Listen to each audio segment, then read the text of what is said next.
zoom out a bit because I'm a bit close. Hang on. That's it. Right. That's it. Right. Now,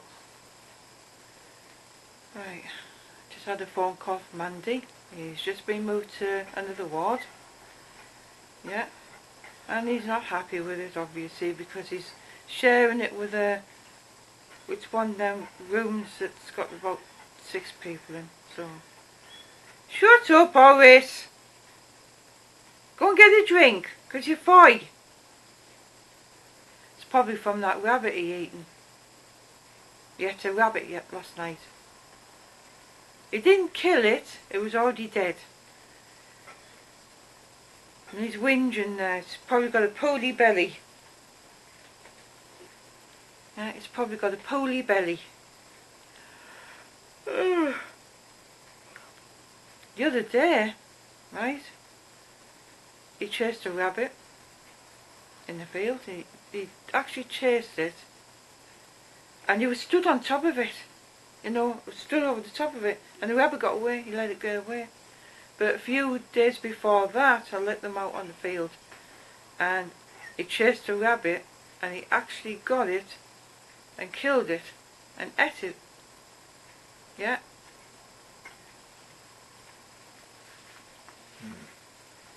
Yeah. Yeah, he did. He actually chased it, got it, killed it, and ate it. I seen this rabbit. He was right behind it, right? When he was chasing it, he was right behind it. And he sort of fell on his side from what I could see. Yeah.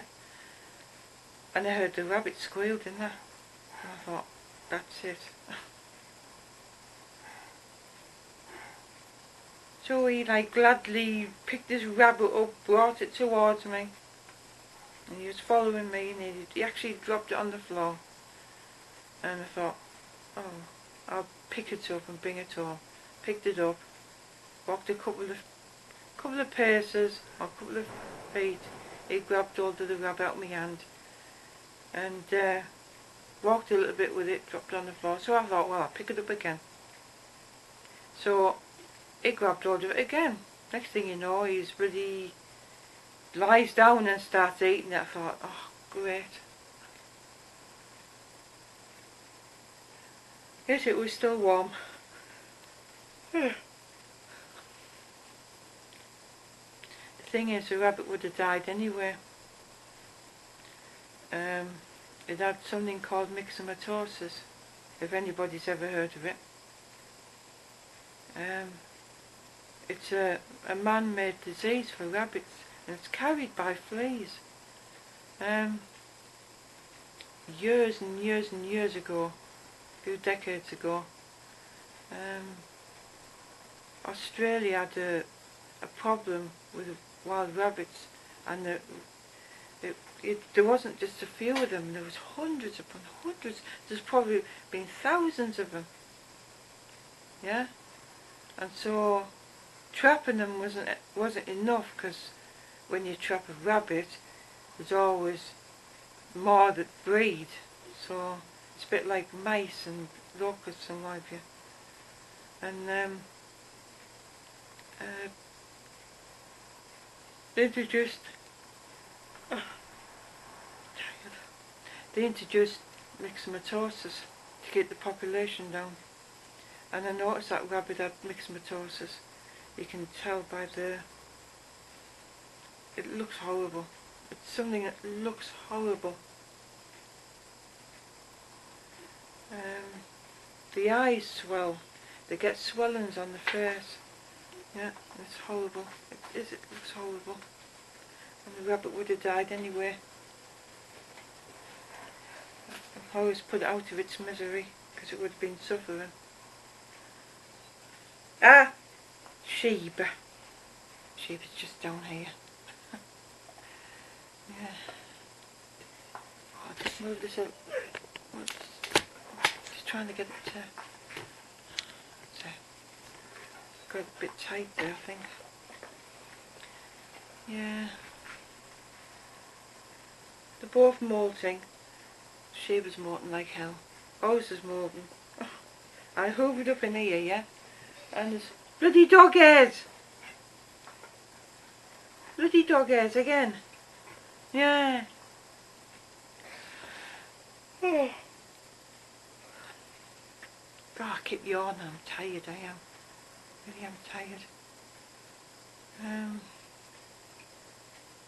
It seems strange looking up at that thing. I've got the curtains open behind, and it's the glare from the windows.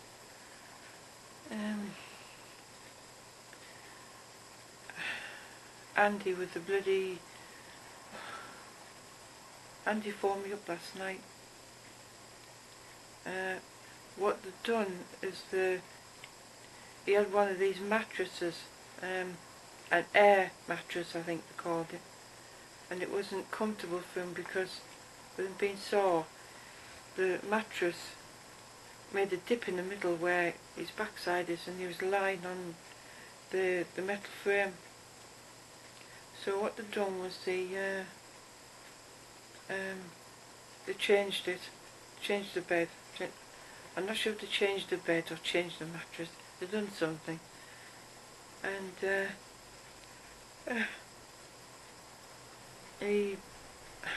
what they do is every patient has a buzzer.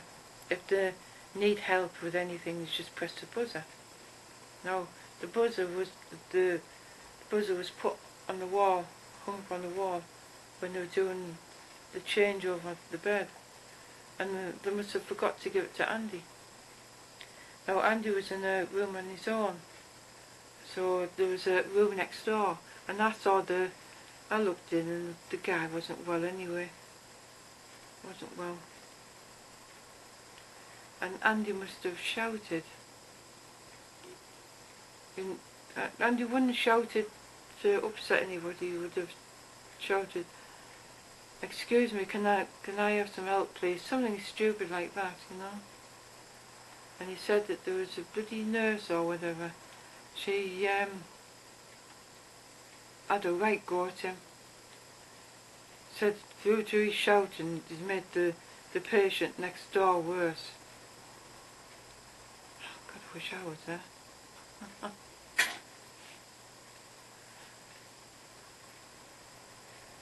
If she wanted a slang match, I would have gladly bloody shot her down in flames. But it takes a lot to get me annoyed. My thing with the hospital, right, it's a lack of communication. With Andy, he was kept in the dark with a lot of things. He had something done and shoved out the door. There was no explanation why he had this thing done, and what the you know, like the aftercare and all that lot, and what to do. There was nothing, and Andy was just left to fend for himself with no sort of advice whatsoever. Yes. Yeah, no advice whatsoever. So when Andy said he got treated badly in the hospital, I think that would have been one of the reasons why. And also, my personal opinion, yeah, is it's like being in a mental institution, right? You're patient, and it is as though you get treated like you're in a mental institution.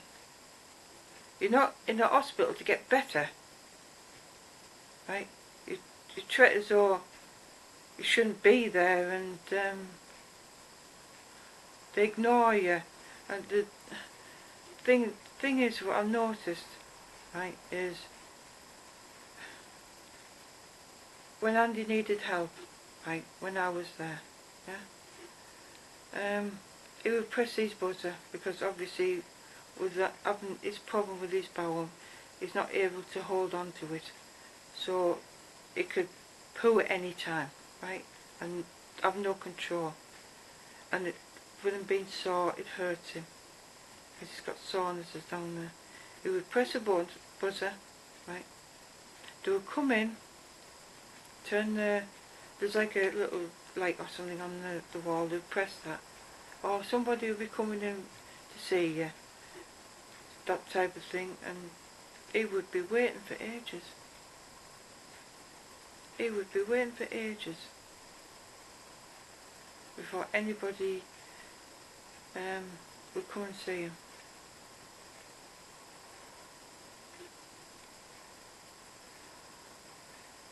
It would have been nice if he could clean himself up. Yeah?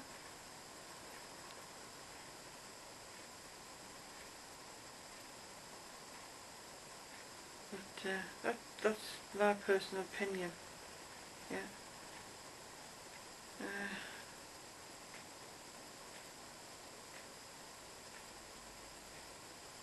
Andy got upset a few days ago when I went to see him.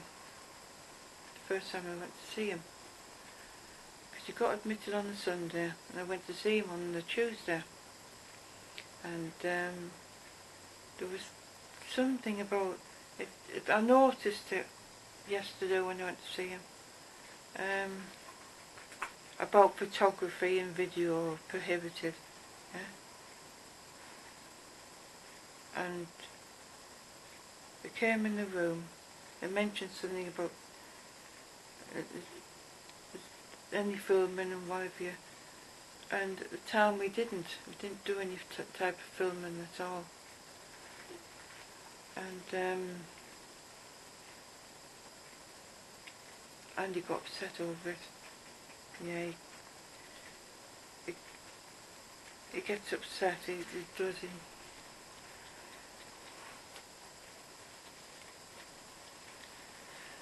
And he started saying that they were accusing him of, but yeah, it's,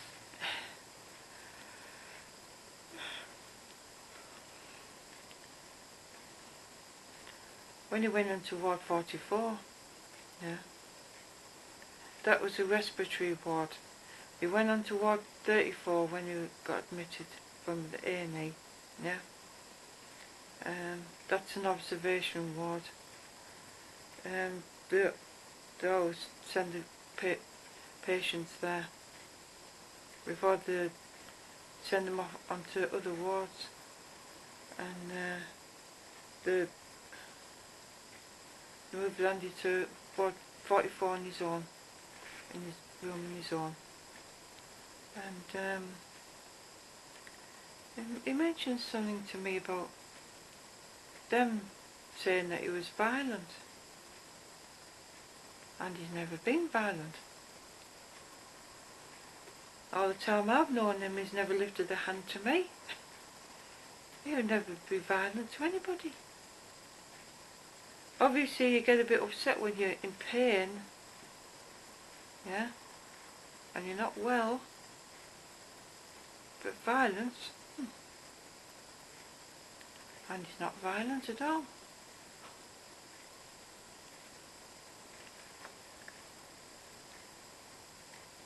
He actually had some register, I don't know what the names were, I don't care, but and he actually got some information, information here about Crohn's and colitis. I haven't had a look at it yet, but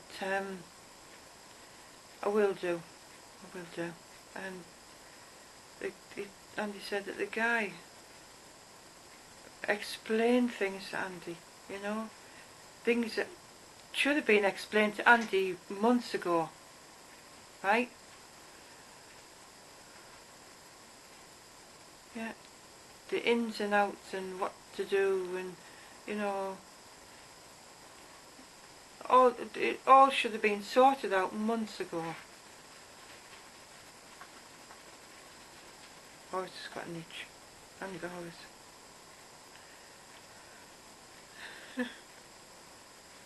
which put Andy in a better frame of mind, yeah, and also made it was more informative, yeah, and Andy's got given, because I haven't been up to see him today, I'm going to see him tomorrow.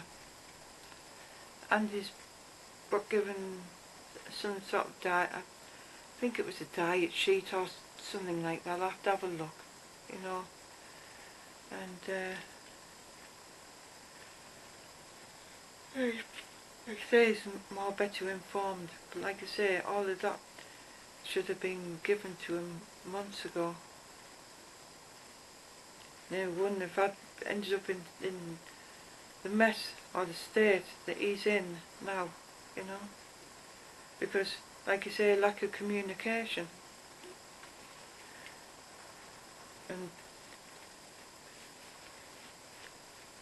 and being left to fend for yourself.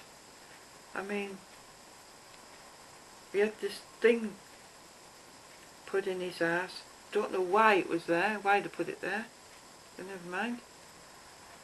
And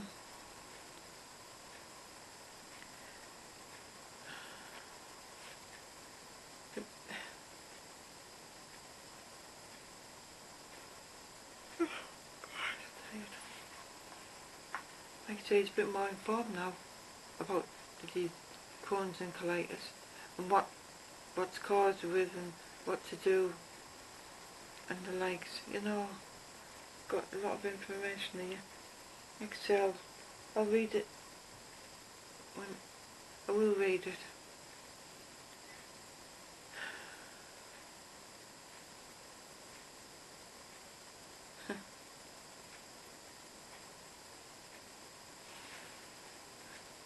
Yeah, I'll be going to see him tomorrow. Some more strict instructions. Yeah. Want some more water? Yeah. Yeah, I've been taking up, it's not a few bottles, it's a crate. Like a pack of 12 bottles of water. The thing is, I've been taking up in that me little shopping trolley. And when I started taking stuff up to him, I took the crate of water, his laptop, and any other bits and pieces, and the back felt heavy. Yeah, it felt heavy.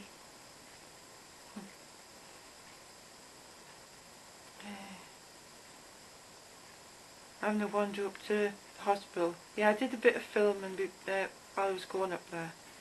So that building, the Majestic, it was used as a pool. We called it cue ball, where they played pool and snooker and billiards and all that type of thing. And it was left empty for ages, because it used to be originally the Odeon. It was like where you watched films, yeah, that type of thing. It was originally that. Like I say, it was been empty for ages, and then it was something else, and then it was left empty again.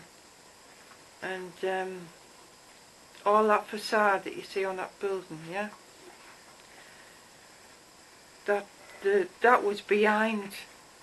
That was behind cladding and stuff. That's all that facade, and so they decided to renovate it, and it actually looks nice, doesn't it? Yeah, yeah, it looks nice.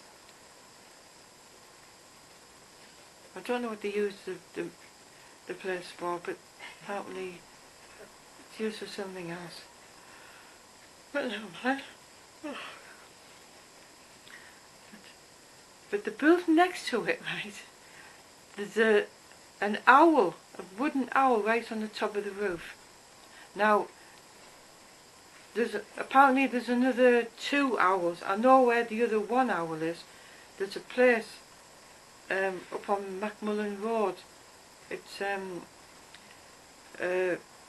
animal feed place, and there's an owl just on there, on the top of the roof, but I don't know where the third one is.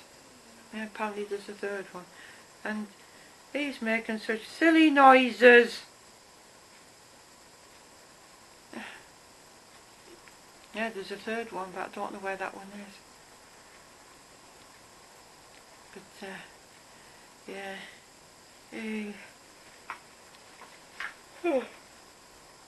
Like I said, we're going into town tomorrow. Got some bills to pay, like I usually do. Got to see him, and I'll probably go to Aldi's again, do a bit more shopping, get some more dog food for these. Yeah, like I usually do, eh? And they're both looking at me, aren't you? You are. They're both in here looking at me. Right, I am going to go and speak soon, and toodaloo for now.